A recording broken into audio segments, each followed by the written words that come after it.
Hello everyone, brain bloomer channel पर आप सभी का स्वागत। आज के वीडियो में हम एक काफ़ी संवेदनशील कहानी पढ़ने वाले हैं जिसे लिखा है वल्ली कन्नम ने, और एनसीईआरटी क्लास 10 की टेक्स्ट बुक फर्स्ट फ्लाइट में ये कहानी मैडम राइड्स द बस के नाम से पढ़ी जा सकती है। कहानी एक 8 साल की बच्ची वल्ली अम्माई की है जिसे घर में वल्ली कहकर पुकारा जाता है। वो अपने आसपास की दुनिया को जानने के लिए काफ़ी उत्सुक रहती थी और इसीलिए उसका मन पसंदीदा काम था घर के दरवाजे पर खड़े होकर आसपास सड़क पर होती चीज़ों को देखना। अपनी उम्र के संगी साथी भी ना होने से वल्ली को यही काम भाता था, लेकिन जितना किसी बच्चे को खेलने में मज़ा आता है, वल्ली को उससे कहीं ज़्यादा वहाँ खड़े होकर सड़क देखने में आता था, क्योंकि यहाँ उसे हर दिन नए अनुभव होते थे। सबसे ज़्यादा भाती थी उसे वो बस जो उसके गांव से होकर पास के कस्बे तक जाती थी। हर 1 घंटे में उसके घर के सामने वाली सड़क से ये बस गुजरती। हर बार बस में नए यात्रियों को देखना वल्ली के लिए एक नया ही रोमांच था।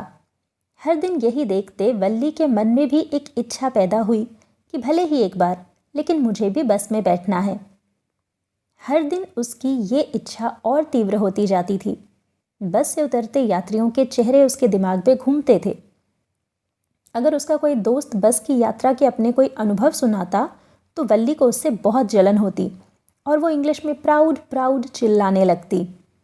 ना तो वो खुद ना ही उसके दोस्त इसका अर्थ जानते थे, लेकिन वे अक्सर किसी बात से असहमत होने पर इस शब्द का इस्तेमाल करते थे।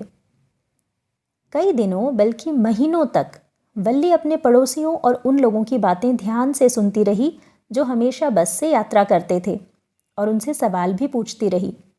तो अब उसके पास छोटी छोटी काफ़ी जानकारियाँ हो चुकी थी। जैसे कस्बा गांव से 6 मील दूर है, एक तरफ का किराया 30 पैसे है, जो कि कोई बड़ी बात नहीं, ऐसा उससे एक भले सुसज्जित व्यक्ति ने बताया था। लेकिन वल्ली के लिए इतने पैसे बड़ी रकम थी। एक तरफ की यात्रा में 45 मिनट लगते थे। कस्बे तक पहुंचकर अगर वल्ली सीट से ना उतरे और दोबारा 30 पैसे दे तो वो उसी बस से घर वापस आ सकती थी, जिसका मतलब दोपहर 1 बजे की बस से 1:45 तक वो कस्बे तक पहुंचकर 2:45 तक घर भी आ सकती थी। हर दिन उसका नया हिसाब और नए प्लान बनते रहते।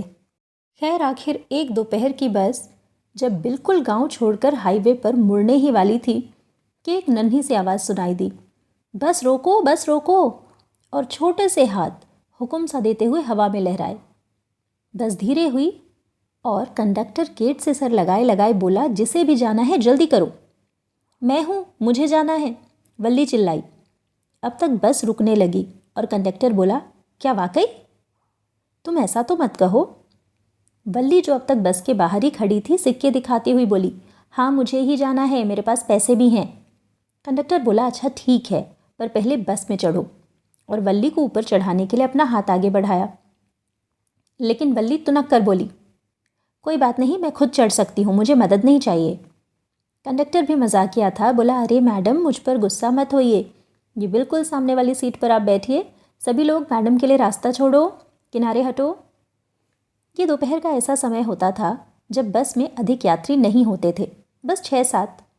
सभी वल्ली को देख कंडक्टर के साथ हंसने लगे। वल्ली शर्मा गई और सबकी नज़रें बचाकर एक खाली सीट पर जाकर बैठ गई। मैडम क्या अब हम चलें? ऐसा कहकर मुस्कुराते हुए कंडक्टर ने 2 बार सीटी बजाई और बस चल पड़ी।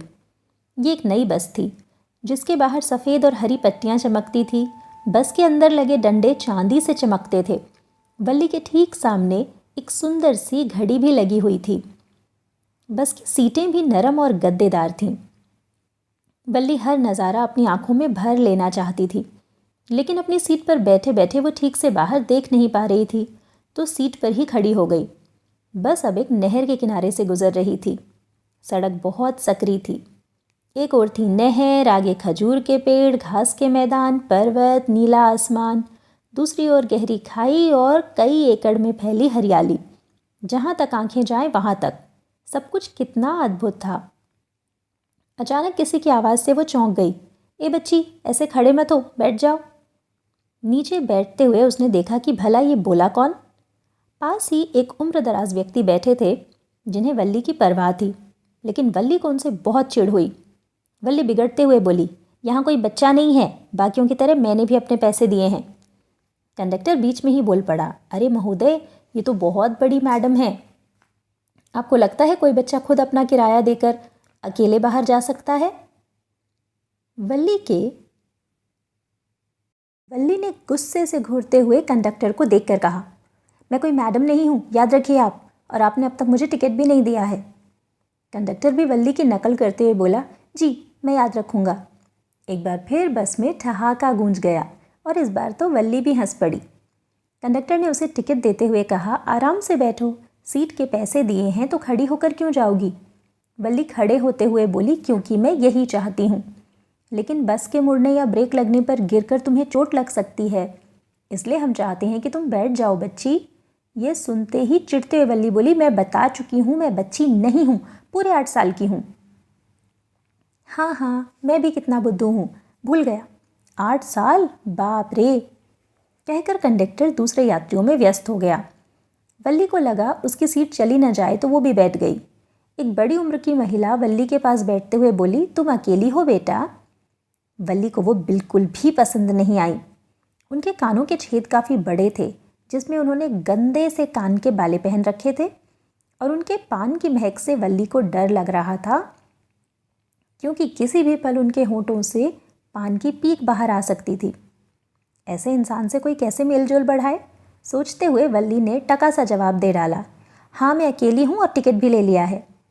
कंडक्टर भी बोला, जी ये कस्बे तक जा रही हैं 30 पैसे के टिकट में।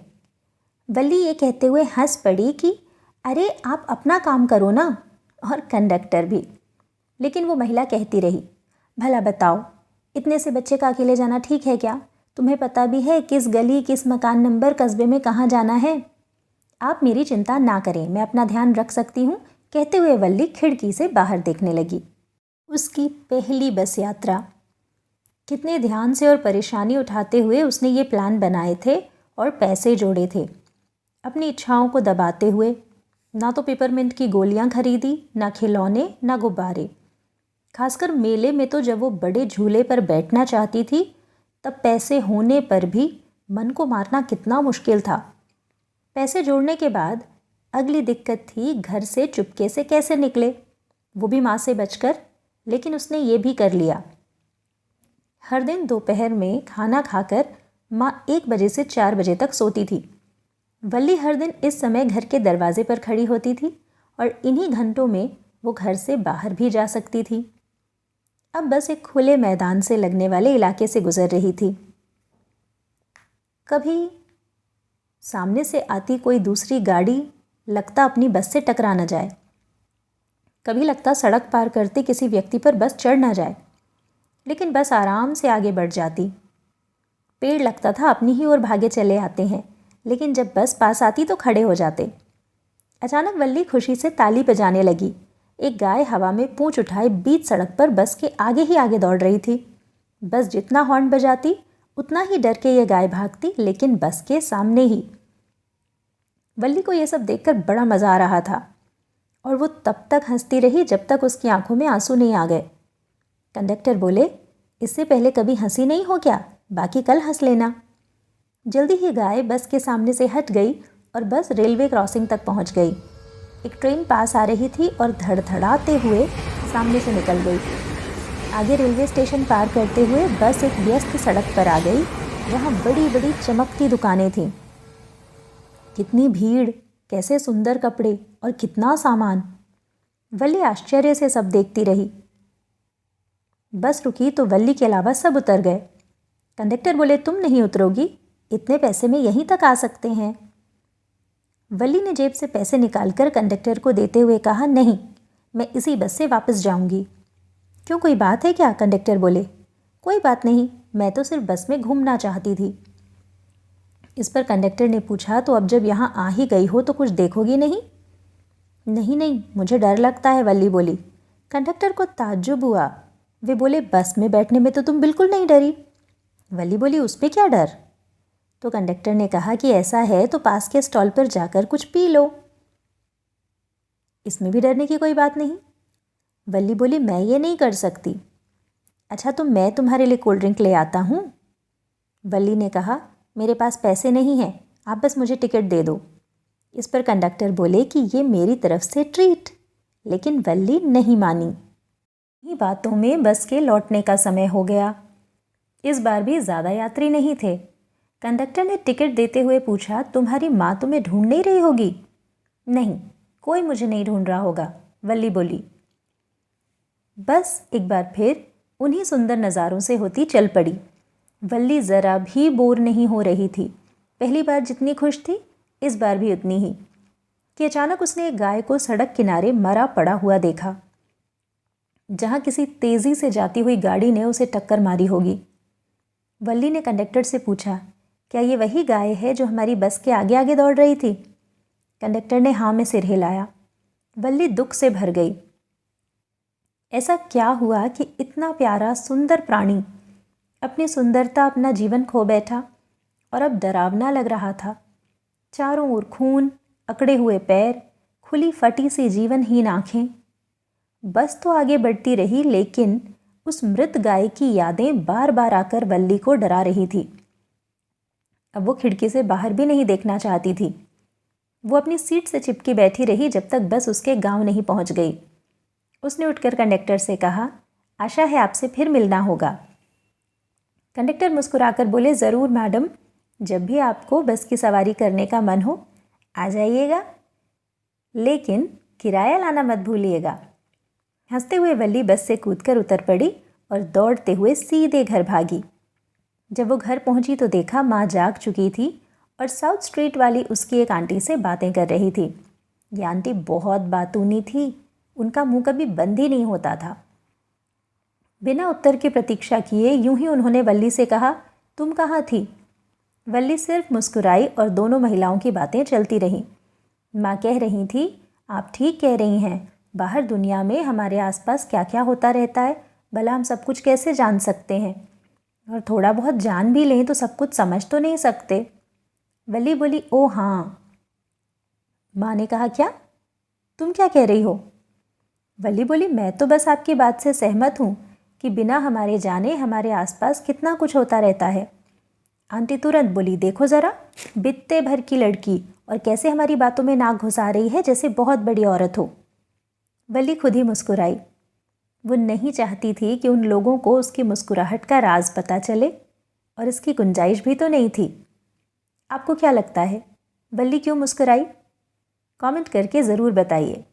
ऐसे और भी टॉपिक्स पर वीडियोस देखने के लिए वीडियो को कीजिए लाइक, शेयर और subscribe. Hope you enjoyed the video. Keep learning and have fun. Thanks for watching.